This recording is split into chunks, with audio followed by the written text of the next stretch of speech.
Bonjour, je vais te présenter maintenant le plexus solaire à travers l'arbre de vie et les arcanes majeurs du tarot de Marseille.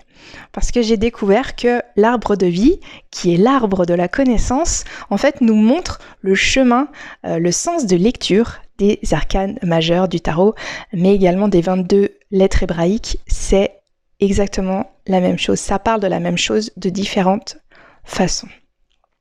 Alors en fait, ça décrit comment ton énergie vitale fonctionne à l'intérieur de ton corps, comment agit ton esprit avec ton âme à l'intérieur de ton corps. En fait, elle agit exactement comme cette double spirale symbolisée par le caducée d'Hermès, qui est quand même le symbole de la guérison et le symbole de nos médecins actuels. Donc, jusqu'à maintenant, on a parcouru les 17 premiers chemins ensemble. On est parti du chakra coronal avec le 1. On est descendu jusqu'au 10 à nos pieds. On est remonté avec le 11 dans notre chakra de la gorge.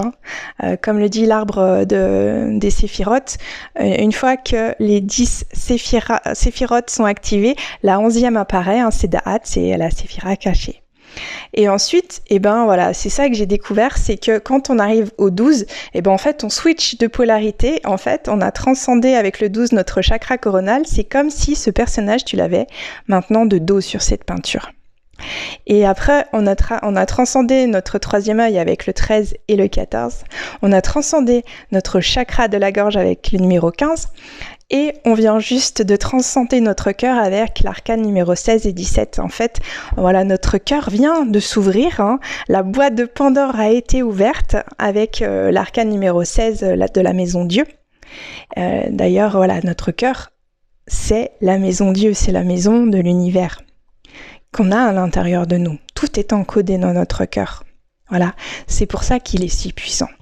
Et en fait, pourquoi on parle... souvent on dit qu'il ne faut jamais ouvrir la boîte de Pandore. Et en fait, la boîte de Pandore est associée au cœur. Parce que ça fait peur. On a accès à tout. Le cœur, c'est la connexion avec le tout. Puisqu'on a été créé à la base avec le cœur. J'en parle dans ma vidéo avec le numéro 1. Donc tu as accès au plus grand bonheur, mais tu as aussi accès à la souffrance du monde, mais surtout à tes blessures, à tes traumatismes primaires.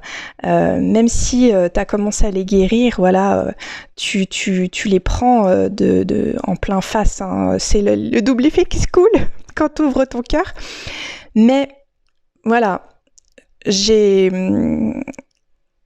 en fait, c'est comme si on était tous des ordinateurs et qu'on attendait tous d'être heureux, d'être en paix, d'être libérés et d'être aimés. Et que, en fait, on envoyait des emails aux uns aux autres, tatati tatata, et qu'on était en attente de recevoir une réponse à nos emails. Mais en fait, on est toujours frustré parce qu'en fait, l'autre, ne peut pas nous apporter ce que l'on souhaite exactement. Et puis même quand on est en attente, énergétiquement, ça nous revient comme un boomerang, mais pas de la façon dont on le souhaite. Alors qu'en fait, ouvrir son cœur, c'est comme si tu étais un ordinateur et qu'en fait, tu te connectais à Internet. Et du coup, tu avais accès à tout. Mais du coup, quand c'est nouveau, ça peut faire peur parce que sur Internet, voilà, tu peux vraiment avoir accès aux plus jolies choses, à des films d'amour en passant par des livres sur la connaissance, de développement personnel ou même des poèmes magnifiques, mais aussi tu peux avoir accès à des films d'horreur ou à des sites, j'en parle même pas, voilà. Mais en fait, voilà, quand on dit qu'il faut prendre sa place, qu'il faut prendre son pouvoir avec son cœur et non pas le pouvoir de contrôler les autres, c'est justement de prendre sa responsabilité, son pouvoir en se disant « Ok, j'ai ouvert mon cœur, mais je choisis de voir ce que j'ai envie de voir. Si je veux voir un site sur, un documentaire sur la Lune ou le Soleil ou les étoiles, c'est moi qui tape dans le moteur de recherche. Après, une fois que tu maîtrises Internet, tu as accès à toutes les informations que tu souhaites. Et ça, c'est fabuleux. Voilà, c'est ça. Moi, pour expliquer un peu l'ouverture du cœur. Et après, quand tu te connectes aux autres, c'est pas un simple email que tu envoies et que tu attends une réponse. C'est vraiment où tu te connectes aux autres avec ton cœur. Et tu ressens les autres qui ont ouvert également le leur. Voilà. Donc,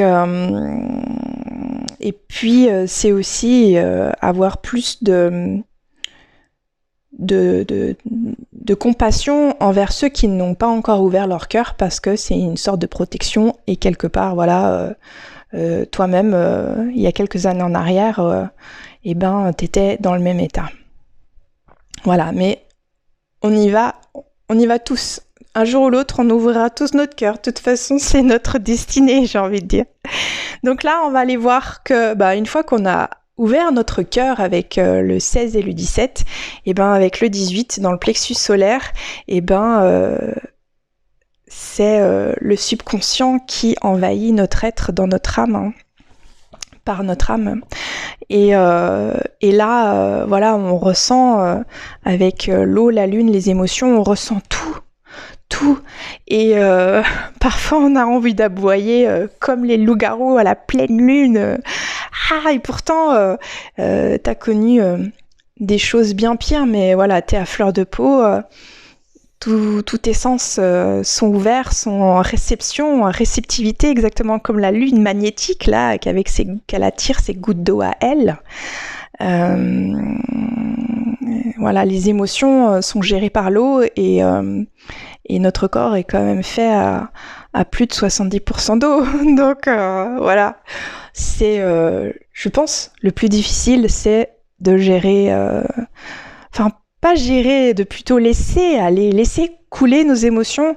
On nous apprend qu'il faut se maîtriser, mais en fait, si on les retient, de toute façon, un jour ou l'autre, voilà, c'est comme un barrage. À un moment donné, le barrage, il explose.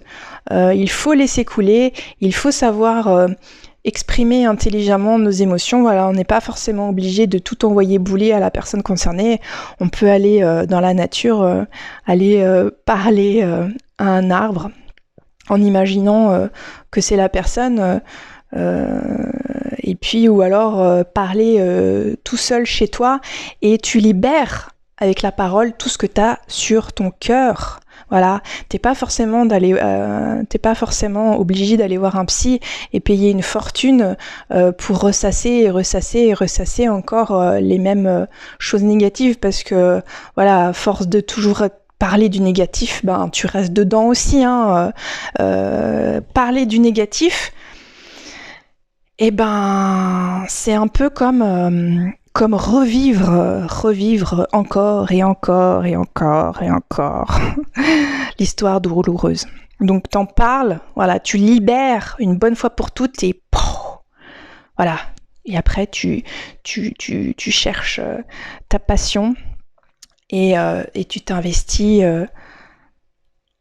dans ce que tu aimes le plus avec ton cœur, ce qui te fait vibrer. Franchement, quand tu fais ta passion, quand tu fais quelque chose qui te fait vibrer, ça prend une autre dimension. Moi, rien que de vous parler des cartes de tarot, là, je sens que voilà, mon cœur il bat, et je sens toutes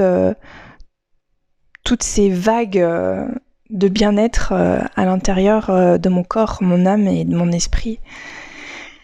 Et voilà, même si il n'y a pas beaucoup de personnes qui écoutent, voilà, si je peux aider ne serait-ce qu'une seule âme, j'aurais vraiment fait mon boulot. Et donc voilà, la lune, c'est on va dire la nuit noire de l'âme. Moi, j'aime pas l'appeler comme ça, parce que je trouve ça négatif, parce que déjà la nuit, elle est forcément noire, et en fait, la nuit est assimilée au féminin et à l'âme. Donc voilà, c'est intégrer pleinement ton âme pour que tu brilles de l'intérieur et que ton magnétisme se développe pour attirer à toi les choses que tu veux, pour attirer ton propre amour dans un premier temps, et ensuite une fois que tu as ton propre amour, tu le trouves un peu partout autour de toi ensuite. Voilà, c'est ça la lune, c'est l'écrevisse qui se purifie dans l'eau. C'est l'âme qui libère tout son subconscient, toutes ses émotions refoulées et qui se laisse aller afin de pouvoir être en paix. Voilà, centré à l'intérieur, au milieu de soi, comme ce petit bonhomme que tu as ici, hein, accompagné des deux piliers, du féminin et du masculin, de ton esprit et de ton âme, qui sont maintenant en symbiose afin de réaliser cette danse à l'image de la lune et du soleil qui va t'apporter l'énergie, la lumière que ton être est destiné à illuminer. Voilà, exactement comme la lune ici, on voit qu'elle envoie beaucoup de lumière. Donc en attendant les prochaines, le 19 et le 20, avec le chakra sacré, je te souhaite beaucoup, beaucoup, beaucoup d'amour.